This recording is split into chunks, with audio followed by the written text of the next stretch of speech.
Hey guys, this is Emily Lopez with You Can DIY, and today we are going to install a stacking kit for a stackable LG washer and dryer. And these have changed since the last time. I had the same version of this washer and dryer, just the older version several years ago. Now I'm putting it in another property. We only have this much room, so we have to go with the stackable option. Now these new stackers, they really only come with a couple parts. They're going to give you these two pieces that go on the sides.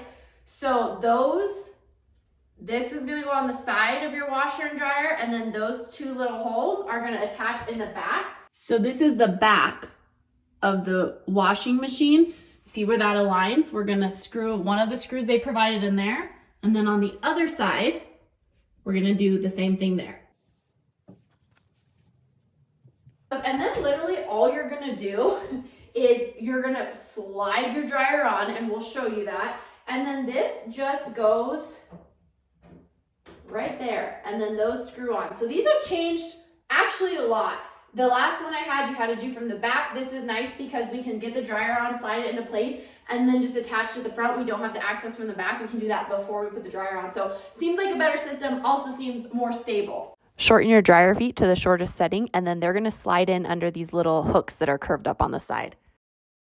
Here's a quick shot so you can see the direction this slides into place and then what it looks like when it's aligned where it should be.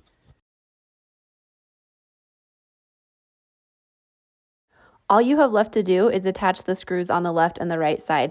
Now, when I did this, I had a hard time getting them in with a screwdriver, so I started them with a screwdriver and then I finished them with a drill.